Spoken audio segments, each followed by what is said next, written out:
Okay, come follow me. Got my nice knee pad here. I never go anywhere without it.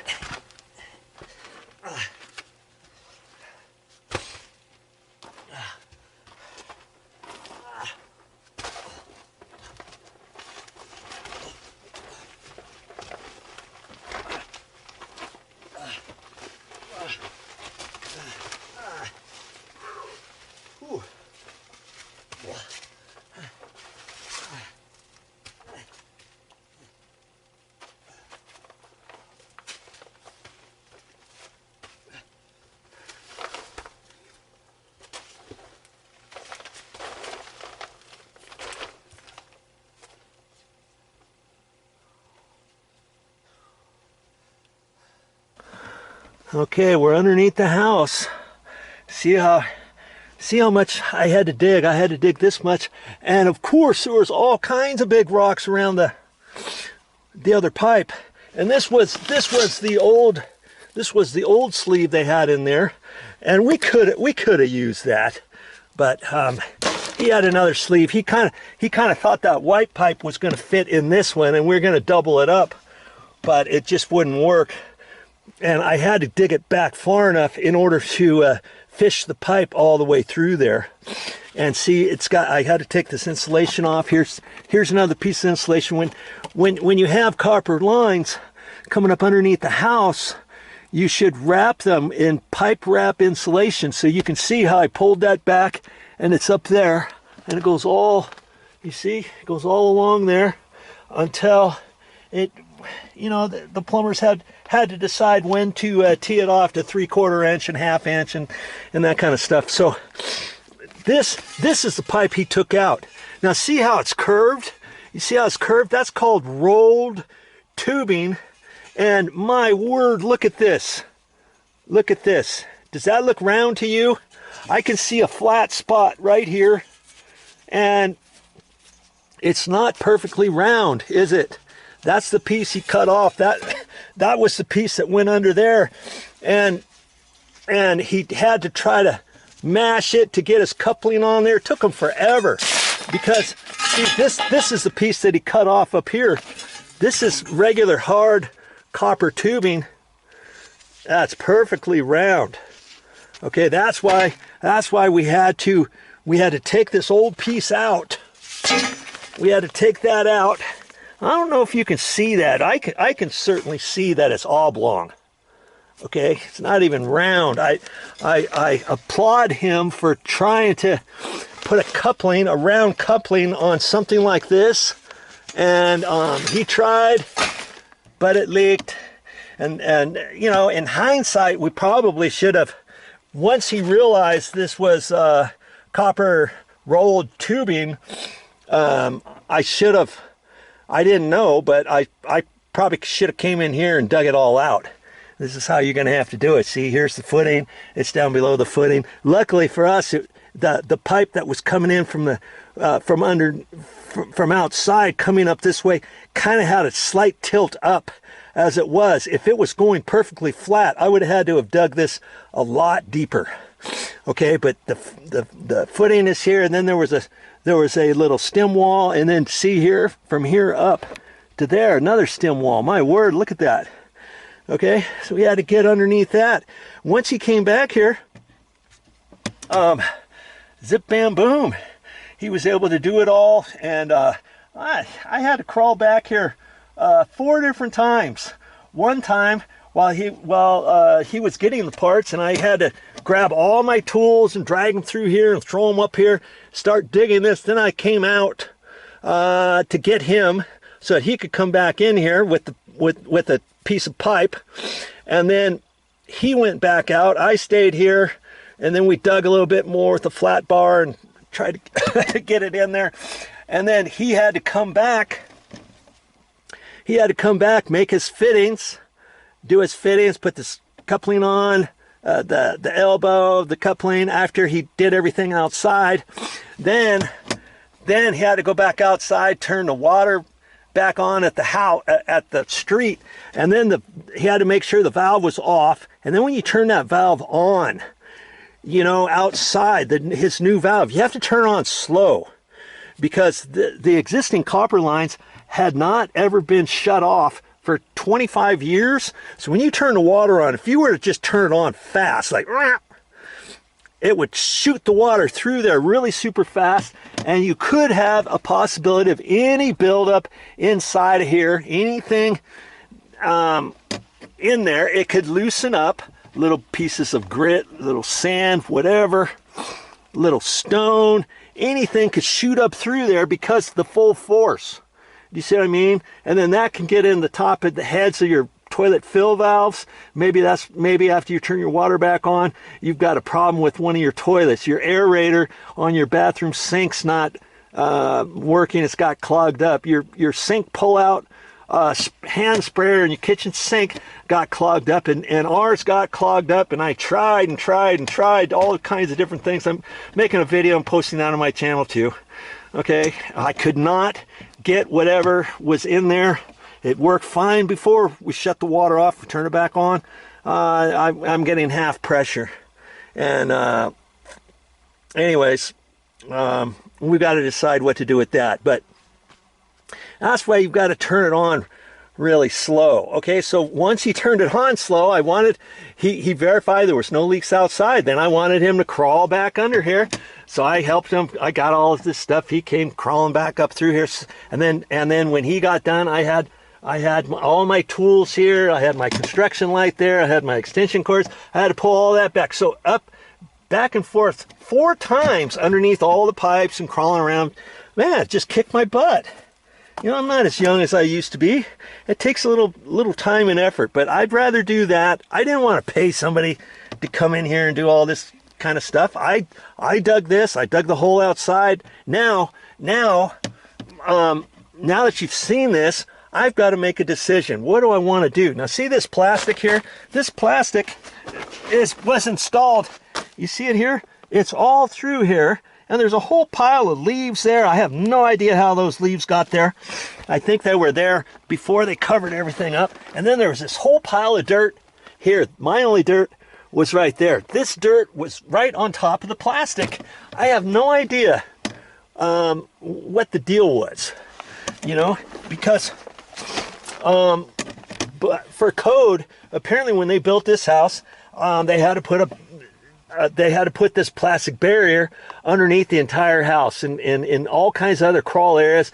I saw where the plastic was. There should have been plastic out there where I first crawled, and it was all pushed back after we moved in. It's all pushed up against the wall. I'm going to have to pull it back out if I really want it to. You know, if we sell this house, the building home inspector for the projected owner, he may call us on that and say, hey, all that plastic has to be pushed back. It's supposed to be a barrier. Well, when we moved in, the home inspector didn't say a word about it. Okay, and he missed all kinds of other stuff too. But if we want to sell this house, there's lots of other things we've got to do. I'm getting off the tangent now, aren't I? But you see all this insulation here. Look how the insulation's just draped, and I noticed. See that cavity right over there? There's no insulation in it. It's like, where to go? And there's some other places underneath the house. There's all kinds of stuff. So if we decide to move, before we put it up for sale, I'm going to have to do all kinds of stuff underneath the house. And I'll probably end up making videos of that too. But first and foremost, what to do with this hole? Could I leave it like this? I probably could. I could probably leave all this. This plastic was all the way over there. I pulled this portion of plastic back so that I could dig the hole, throw the dirt up there, and all that. But if I chose to backfill this, I could backfill a little bit of the dirt down there, wrap my Tyvek paper that I have from outside, wrap it around the pipe a little bit, the white plastic pipe, wrap it around the copper tubing, and then bring it up to about in here somewhere. I could put some duct tape on it to get it to hold, and use it like pipe wrap. You know, they have pipe wrap kind of like that, styrofoam stuff, and it's about 4 inches wide, and you just wrap it. you wrap your pipes before you pour concrete and before you backfill and all that kind of stuff. Brand new construction, let's say. See this insulation, this look how it's eaten away. See that? That's from rats and mice from years ago. You can see that the 45 was right there, and then, oh no, I take that back, sorry. They somebody cut that, and that was it for the rolled copper before it went there, before they backfilled, because this was all full. Okay, so again, could I leave it like this? If I left it like this, I wouldn't have to put any pipe wrap at all, would I? I wouldn't have to backfill it. I could leave this plastic, or I can kind of pull and kind of drape the plastic around there and leave that right like that, couldn't I? I could, but I don't know. I probably will do it right. If you know me by now, I always like to do things right.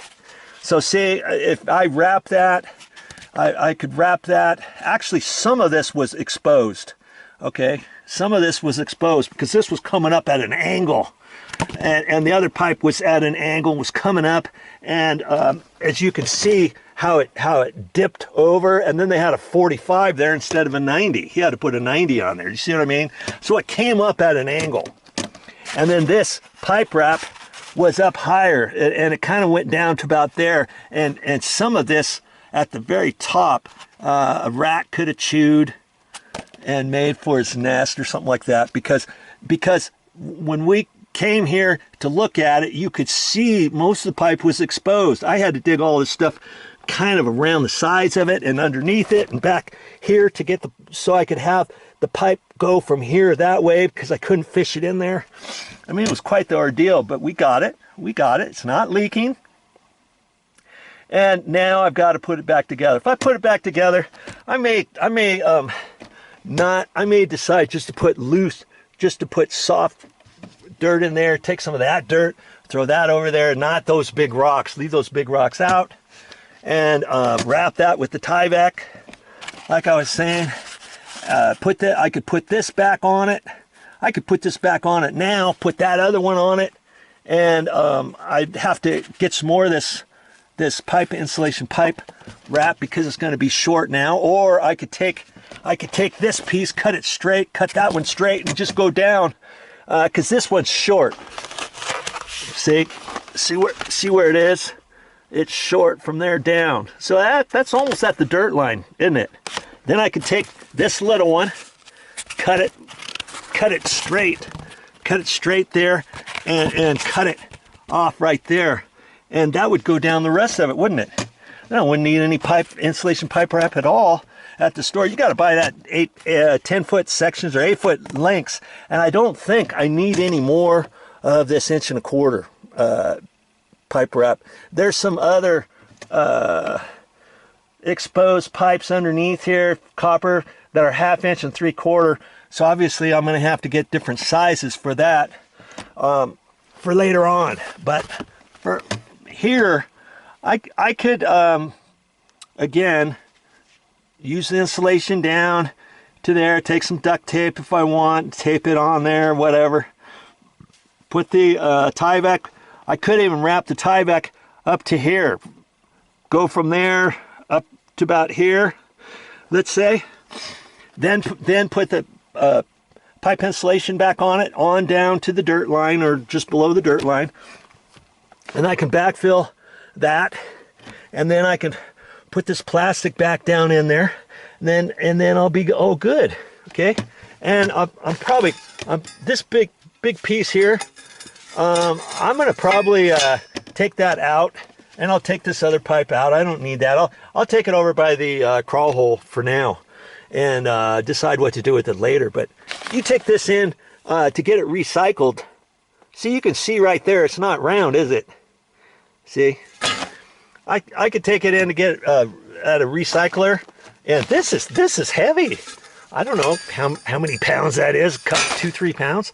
Anyways, I could do that and recycle it, get a few bucks for it. But anyways, that's all I wanted to show you here. Okay, it's time for me to end this video.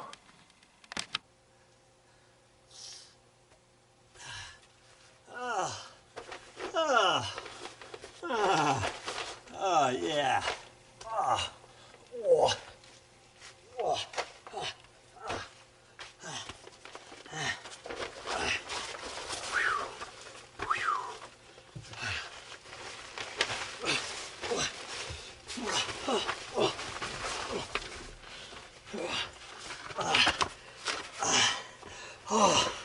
There we go.